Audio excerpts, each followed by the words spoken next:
और कल तो यहाँ देखो देखो बहू तो इसमें है लीसा जो निकलेगा, दिखाइए लो चमा चमचम। ये है अंजीर, ठीक है। यहाँ इनकी बैठक लगी। चलिए जी अब घर चलते हैं। अब खिल गई है बहुत ही प्यारी सी धूप।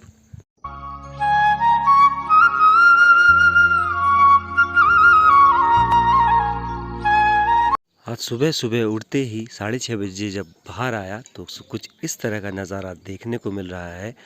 और धीरे धीरे बादल फिर से ऊपर की तरफ बढ़ रहे हैं, घाटियों से पानी उठा के वो फिर ऊपर की तरफ जा रहे हैं। और कल रात भर बारिश रही, सुबह 4 बजे काफ़ी तेज़ बारिश हुई थी, लेकिन अभी फ़िलहाल बारिश बंद हुई है। पर ऐसा नहीं है कि बारिश अब नहीं होगी, अभी बारिश 2 दिन और बताई है उत्तराखंड में ज़बरदस्त। तो ये कोहरा और काफ़ी ज़्यादा खूबसूरत लग रहा है, लेकिन ये उनके लिए भी खूबसूरत है जिन्होंने पहाड़ों में केवल घूमना है। हमें काफ़ी ज़्यादा परेशानियों का सामना करना पड़ रहा है इस बारिश में, क्योंकि लगातार काफ़ी ज़्यादा बारिश हो चुकी है पहाड़ों में। हाल डुग्गू अपनी पोजीशन पे बैठ चुका है और आजकल ये भी परेशान है क्योंकि इस पर काफ़ी ज़्यादा पिस्सू लग जा रहे हैं, जो कीड़े इसको काफ़ी ज़्यादा परेशान कर रहे हैं, काफ़ी ज़्यादा खुजली कर रहे हैं। तो आजकल ये भी काफ़ी ज़्यादा शांत है। तो अम्मा क्या करना है? विक्टोरिया जी क्या कर रहे हैं आप? महारानी आई है हाथ। तो चुनाव जीत गए है, आनंदी देवी जिताओ। हाँ तो अपना अपना काम सबको मिला हुआ है। जैसे अम्मा ने दूध रख दिया है और लेकिन मेरे को बोल रही कि चाय रुक रहेगा। हाँ तो यहाँ देखो देखो बहू फ़ोन चला रही है और सास आग जला रही है, देख रहे हो काम यह हो रहा आजकल का। ये है वो समय देखो समय ऐसा हो रहा भाई, देख रहे हो या फुट चौड़ कब है। तो इसमें है लीसा जो निकलेगा, दिखाइए अम्मा। ये करीबन 2 साल से हमारे पास पड़ा हुआ है, 2 साल हो गए इस डब्बे को, बहुत टाइम हो गया इसको। तो आग जलाने के लिए सही रहता है, मतलब केरोसिन तो है नहीं पर ये सही रह जाता है। ये बर्फी का टुकड़ी यूँ बाल मिठाई जल लगा, मैं बाल मिठाई जैसे ले जग जालो, तू जग जाल। तुम्हारा तुम ही हो तुम्हारी जिंदगी है, ये मुस्कान इधर देखना जरा। ये हमारे घर में अगर चाय बनती है तो उसमें एक चीज़ बहुत इंपॉर्टेंट है, उसके बिना चाय नहीं बनेगी, वो है काली मिर्च। बिना काली मिर्च की चाय बनेगी नहीं। काली मिर्च गर्मी सर्दी कैसी भी भयंकर वाली गर्मी हो पड़ेगी पड़ेगी, चाहे कुछ भी हो, थोड़ी बहुत चुटकी भर काली मिर्च रखना बहुत ज़्यादा ज़रूरी है। कहते हैं कि उससे गैस नहीं होती। तो ये पीते पीते करीबन 10-12 साल तो मुझे भी हो गए हैं।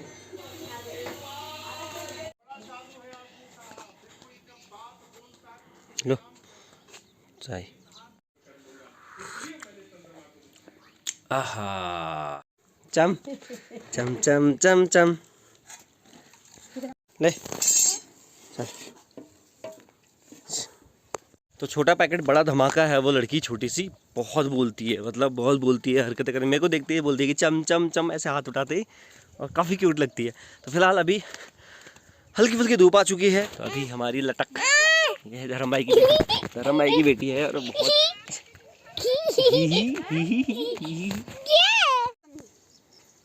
आइए आइए। तो फिलहाल अभी मैं निकल रहा हूँ बेल के लिए, एक लकड़ी लेने के लिए। मतलब ये है बहुत ही प्योर ऑर्गेनिक फ्रूट, इसको बोलते हैं ख्योड़ा। ये लगता ही है पेड़ की जड़ में, इसका पेड़ है बड़ा ऊपर, लेकिन लगेगा पूरा पेड़ की जड़ में ही। अभी इसका टाइम हो नहीं रखा है पकने का, जब ये पकेगा तो आपको पक्का इसका ब्लॉग दिखाया जाएगा। इसको पकने में अभी करीबन 2-1.5 महीना के आसपास है। तो 1.5 महीने में जब पकेगा, इसको खाने में एक्चुअली अंजीर और इसका स्वाद लगभग सेम है। टेस्ट बहुत ही गजब क्रंची टाइप में होता है। इसके दाने बहुत बढ़िया लगता है खाने में, आप ऐसे ही खा सकते हैं। इसको छीलने की या अंदर से कुछ उबालने की नॉर्मल कोई ज़रूरत नहीं है। रखिए धोइए, इसमें नमक भी नहीं लगता। अगर नमक लगाएंगे तो थोड़ा टेस्ट अजीब सा हो जाएगा, तो बिना नमक के ही खाना ज़्यादा बढ़िया रहता है। ये मुझे नहीं पता कि ये इतना ज़बरदस्त साउंड क्यों कर रही है और इतना क्यों फुदक रही है, बट बहुत ही प्यारी लग रही है। मतलब गजब का फुदकना चल रहा है, इस पेड़ से उस पेड़ में, उस पेड़ से इस पेड़ में। मुझे लग रहा है शायद धूप की खुशी इसको भी हो गई है। ये है अंजीर, ठीक है, जिसको बोलते हैं तिमला। मेरी नज़र इस पर पड़ी है अभी, काफ़ी टाइम से मैं दिखा नहीं पा रहा था क्योंकि हमारे एरिया में काफ़ी सारे तिमिल के पेड़ टूट चुके हैं खुद ही, और कई सारे लोगों ने काट दिए हैं। बट ये जो तिमला है ये खाया नहीं जा सकता एक्चुअली अंजीर, ये क्योंकि ये ख़राब होता है। बार मैं ब्लॉग में बता चुका हूँ आप लोगों को कि 2 तरह के अंजीर के पेड़ होते हैं। एक खाने वाला होता है अंजीर, ठीक है, पेड़ सेम होते हैं, पत्ते सेम होते हैं, लेकिन कुछ पेड़ ऑटोमेटिकली पता नहीं क्यों ख़राब हो जाते हैं। इसका भी वही है, ये अंदर से काला है और ये खाया नहीं जा सकता, इस पर चींटियाँ लग जाती है, कीड़े लग जाते हैं, इसलिए खाया नहीं जाता है। तो हम जो लोकल लैंग्वेज में इसको बोलते हैं अजगो पेड़, और एक होता है पक्कू पेड़, मतलब पकने वाला, जिस पे अंजीर खाई जाती है। इसकी सब्ज़ी आप खा सकते हैं, जो छोटे छोटे हो रहे हैं इनकी सब्ज़ी आप आसानी से खा सकते हैं और बहुत ही लाजवाब सब्ज़ी होती है। तो सब्ज़ी के लिए अगर हरे जो हैं वो यूज़ किए जाते हैं, पके हैं वो यूज़ नहीं किए जाते हैं, ठीक है। तो आप हरे जो है ये यूज़ कर सकते हैं, जो पके हुए हैं ये बिल्कुल बेकार हैं और ये नहीं खाए जाते हैं। मैंने ऐसे ही अपने चैनल का नाम पहाड़ की बातें नहीं रखा, क्योंकि उसमें पहाड़ की ही बातें रहती है और कई लोगों को कुछ और काम भी रहते हैं, इस वजह से वो काफ़ी जल्दी खेतों में चले जाते हैं और उसके आने के बाद जंगलों में चले जाते हैं या खेतों में चले जाते हैं। उसके आने के बाद वो लोग ब्रेकफास्ट करते हैं। आपने जो पहली क्लिप में दीदी को देखा वो एक्चुअली आंगनबाड़ी की मैम है, तो आंगनबाड़ी स्कूल ओपन करती हैं, तो 9 बजे का टाइम है, इसलिए वो सुबह सुबह जल्दी चल जाती है। और ये वाली जो है इनके पास सिलाई सेंटर का काम है, तो ये भी जल्दी चले गए। यार क्या होगा कोई, मैं कहूँ भाग आओ कहाँ से। ये पूरा गधेरा क्रॉस करने के बाद वहाँ जाना है, और अभी बारिश में ये बहुत ज़बरदस्त वाला आता है, यहाँ पर क्रॉस नहीं कर सकते, इतना तगड़ा आ जाता है ये। फ़िलहाल वहाँ पर जाना है उस वाले खेत में। और कल परसों की बात है, हमारे गांव के कुछ बच्चों ने वो घूमने आए थे इधर रोड साइड, तो उन्होंने यहाँ पर तेंदुए को देखा था, और अमूमन देखा जाता है इस एरिया में तेंदुआ। ये रास्ते जा रहा था, इधर को आ रहा था वो, तो उसके बाद वो यहाँ तक आया, जंगल तक, इधर तक आम के पेड़ तक, और वहाँ से फिर गायब हो गया। ओम नमः शिवाय, नमः शिवाय, नमः शिवाय, नमः शिवाय। 2 दिन बाद यहाँ पर हर साल की तरह भंडारा होता है। 21 जुलाई का एक निश्चित टाइम फिक्स किया हुआ है कि हर साल इसी दिन यहाँ पर भंडारा किया जाएगा। तो अभी फ़िलहाल यहाँ पर काफ़ी साफ़ सफाई करनी बाकी है, क्योंकि ये रास्ता पूरा क्लीन करना है। यहाँ सारा का सारा जो सारी घास है वो कट करके सही करनी है। आज 19 तारीख है, तो देखो क्या होता है, क्योंकि होगा तो सफाई तो होगी, भंडारा भी होगा, और हर साल ही होता है, पूरे गांव वाले आते हैं और हम शिव भंडारा करते हैं।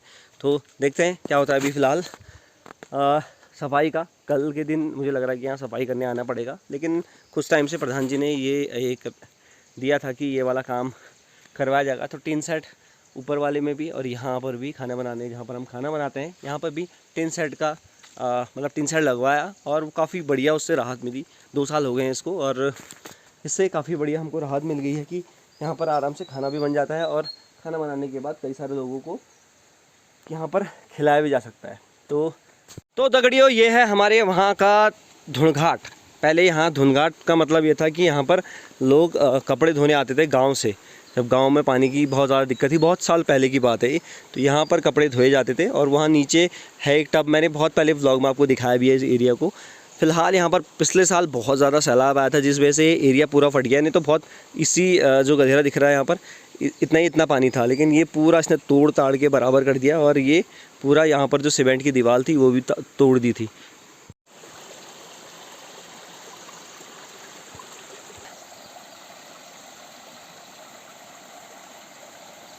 मैं आपको एक स्पेशल चीज़ दिखाता हूँ, जो मैं कई सालों से बोलता आ रहा हूँ कि लकड़ी के जो भीमल होता है, भीमल के टहनियों को काट के, पत्तियों को जानवरों को दे के, उसके बाद हम लकड़ी जलाने के लिए कैसे उसको उपयोग में लाते थे, वो मैं आपको दिखाता हूँ। होता ये है, ये जो आप देख रहे हैं ये है भीमल की डंडियाँ, आपको दिख रही होंगी पानी में। तो ये कच्ची डंडियों को भिगा देते हैं, रख देते हैं पानी में, और उसके बाद इन पत्थरों को से उनको दबा देते हैं। तो करीबन 3 या 4 महीने के बाद ये प्रोसेस होती है। इन 3-4 महीने ये डूबे रहते हैं। उसके बाद ये जब निकलते हैं पानी से, एक्चुअली पानी से निकलने के बाद जो इनमें बदबू आती है, वो हो ऐसा लागो का था गुआ भैया, ऐसी गंदी बदबू आती है ना, बहुत भयंकर वाली। लेकिन उसके बाद जो इनके छिलका रहता है बाहर का, उसको निकाल के वो रस्सी बनाने के काम आता था पहले से, और जो डंडियाँ रहती हैं वो सुखा के आग का काम करती हैं। मतलब आग जलाने के लिए बहुत बढ़िया रहती है। आप ऐसी लाइटर से जलाओ या तिल्ली से जलाओ, तुरंत आग पकड़ लेती है।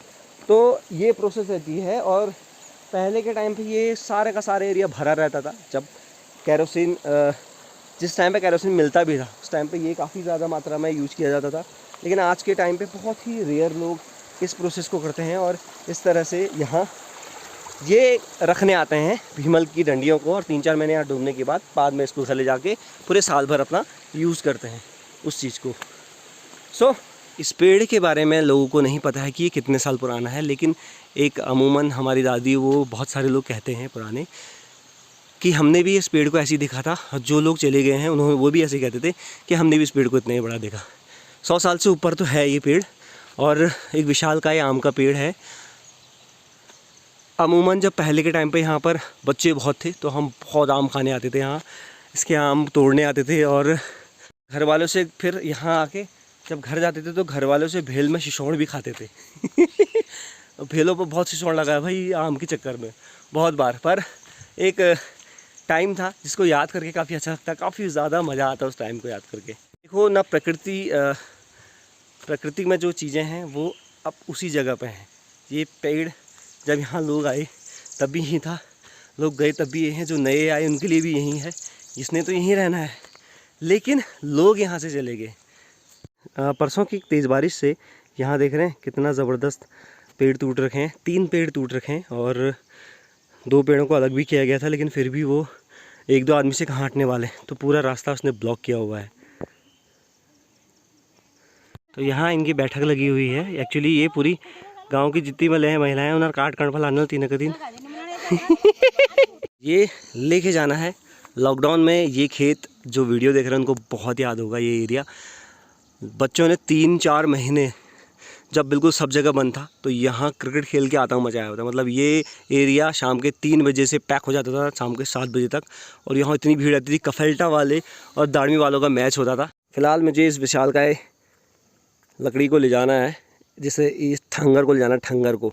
एक चीज़ और है कि आजकल बहुत ज़्यादा यहाँ पर मशरूम मिलती है। ढूंढने के लिए जाना पड़ता है क्योंकि इन एरियाओं में मशरूम काफ़ी ज़्यादा उग जाता है। और मशरूम 1-2 दिन में एकदम तुरंत वो भी आता है, क्या कहते हैं, ख़राब भी जाता है, एकदम टूट जाता है अपने आप, या जानवर तोड़ देते होंगे। तो कई लोग आज मशरूम ढूंढने भी गए होंगे। और ख़ास तौर पे जब ज़्यादा, जैसे कहते हैं कि जब हमारे यहाँ ऐसा कहते हैं कि जब बादल गरजते हैं, जब बहुत ज़्यादा बिजली चमकती है, बादल गरजते हैं, तो कहते हैं मशरूम उगते हैं, ऐसा कहना है। और तब जैसे आज रात को अगर हुआ तो कल सुबह सुबह कई लोग मशरूम ढूंढने जाते हैं और मशरूम मिलता भी है उनको, ऐसा नहीं है। पर जंगली मशरूम का एक है कि आप बिना बात के उसको मुँह में ना डालें, क्योंकि कई लोगों को पता होता है ना कि कैसा मशरूम है। जिनको पता नहीं होता वो अपनी जान गंवाते हैं। कई बार ऐसा अमूमन न्यूज़ आती रहती है कि पहाड़ों में जंगली मशरूम खाने से इतनों की मौत, ये परिवार में ये सदस्य की मौत, ऐसा बहुत बार न्यूज़ है कि जंगली। तो उन लोगों को ये पता नहीं होता ना कि कैसा मशरूम, क्योंकि 2 प्रकार का मशरूम हो जाता है। एक होता है जो जहर वाला होता है और लगता बिल्कुल सेम है। बस यह है कि जिनको पता है होता है कि कैसे उसको देखना है, क्या है उसको कैसे पता लगाना है कि कौन कौन सा है। तो ऐसे लोग आपके साथ होने चाहिए, ठीक है, नहीं तो निपटने वाला सीन हो जाता है। चलिए जी, अब घर चलते हैं। और ये जो जंगल एरिया है नीचे, यहाँ पर 3 बजे के बाद आने में अकेले काफ़ी ज़्यादा डर लगती है, क्योंकि तेंदुआ तो रहता ही रहता है यहाँ पर, और कई जानवर भी दिख जाते हैं, जिस वजह से लोग शाम के टाइम पे यहाँ पर कम ही देखने को मिलेंगे आपको। आएंगे तो ग्रुप में आएंगे, नहीं तो वैसे नहीं आएंगे। तो अभी मैं चलता हूँ अब घर। और तुमका कहाँ था हैं, तुमका कहाँ था? अच्छा, तो ज़्यादा बारिश की वजह से ये अच्छी तरह ग्रो भी नहीं कर पा रही बेल, क्योंकि ये बेल गलनी शुरू हो गई है। और मैं उसको वैसे बेल के लिए लेके आ रहा हूँ। अगर बेल बच गई तो ठीक है, नहीं तो लकड़ी के काम आ जाएगी। यहाँ पर हमारी अम्मा यहाँ पर लगी है थोड़ा बहुत इसको साफ़ करने पे, क्योंकि यहाँ पर कुछ अदरक लगा रखी है और कुछ पिनालू लगा रखे हैं। फ़िलहाल झूमी के टुक हो रखे हैं, मतलब कद्दू के बेल। इसको सब्ज़ी शाम को या कल सुबह बनाई जाएगी। तो ये कुछ नए चूजे चाचा लेके आए हैं।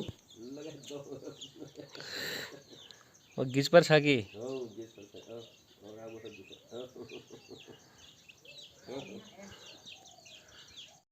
सो अभी 11:30 का टाइम हो रहा है और कुछ सामान मंगाया था, तो बारिश शुरू हो गई है। कुछ और आटा भी था, तो ऐसे में ले जाया तो नहीं जाएगा, बट इसको यहीं रख देते हैं कमलेश के घर पे। तो फिलहाल बारिश फिर से शुरू हो चुकी है। सामान उतर गया है, इतना सारा है, इसको यहीं शिफ्ट कर देता हूँ फ़िलहाल। और कुछ ले जाने के लायक नहीं है अभी, क्योंकि ये सारा जाना है मंदिर। अभी परसों जो अभी जहाँ मैं गया था, मैं बता रहा था कि वहाँ पूजा के लिए ये सारा सामान मंगाया गया है। उसको यहीं रख देते हैं, क्योंकि यहीं से सीधा वहीं ले जाएंगे। घर ले जाओ फिर नीचे लेके आओ, वो सही नहीं रहेगा। सो दोस्तों, बारिश शुरू हो चुकी है और उस साइड देख रहे हैं आप, वहाँ काफ़ी ज़्यादा तेज़ होने लगी है, तो वो इधर को ज़रूर आएगी। तब तक मैं घर भी पहुँच जाता हूँ। अब खिल गई है बहुत ही प्यारी सी धूप, बहुत ही प्यारा और बहुत प्यारा, बहुत ज़्यादा प्यारा लग रहा है। बहुत तो कुछ ज़्यादा ही प्यारा लग रहा है। ये बहुत ही खूबसूरत सा दृश्य देखने को मिल रहा है, लेकिन शाम तक ये फिर बरसने को तैयार रहेगा, क्योंकि अभी इस साइड थोड़ा सा देख रहे हैं, एकदम नीला आसमान, क्रिस्टल क्लीन थोड़ा थोड़ा हो रखा है इस साइड। लेकिन बारिश आने के चांसेस फिर भी हैं। पर हमारा जो डुग्गू है ये भी भीग रखा है, तो इसको भी थोड़ा सा सुखा रहे हैं बाहर बांध के, क्योंकि काफ़ी ज़्यादा गीला हो गया था ये जब मम्मी के साथ गया था इधर घास में। क्या कर रहे हैं सर? कपड़े, बैगन, ठीक है। तो वो है बड़ी छिपकली भाग गई। तो दोपहर के 3:30 हो रहे हैं और उसको भी चैन नहीं है, वो भी घूमने पर लगी है बड़ी छिपकली इधर से उधर। मेरे पैरों के बगल से निकली हो, उसकी पूंछ टकराई मेरे पैर पे, मेरी पैंट पे। एक्चुअली होता है ना, अमूमन ऐसा होता है कि पहले से लोग बोलते थे कि इसकी पूंछ इतनी तेज़ होती है कि कट जाता है। कटता नहीं है, वो वार करने के लिए होता है, लेकिन काफ़ी ज़बरदस्त तेज़ वार करता है, जिससे कुत्ते काफ़ी डरते हैं और चोट लगती है उनको। मतलब काफ़ी तेज़ एक चाबुक जैसा चलता है और उससे लगती है काफ़ी तेज़। तो 7:30 का टाइम हो रहा है अभी, और आटा रह गया था, उसको लेने गया फिर दोबारा। तो फिलहाल मौसम बहुत सही हो गया और बारिश फ़िलहाल टल गई है। इस तरह का ब्यूटीफुल सा ये मौसम देखने को मिल रहा है, और लाइट भी अब सब जगह आ चुकी है। पहले थोड़ी देर पहले लाइट बिल्कुल भी नहीं थी कहीं। बाकी दोस्तों, मिलते हैं आप लोगों को फिर से एक और नए व्लॉग में। तो तब तक आप चैनल के साथ बने रहिएगा और इसी तरह अपना प्यार और सपोर्ट बनाए रखिए, ठीक है? तब तक के लिए बाय बाय।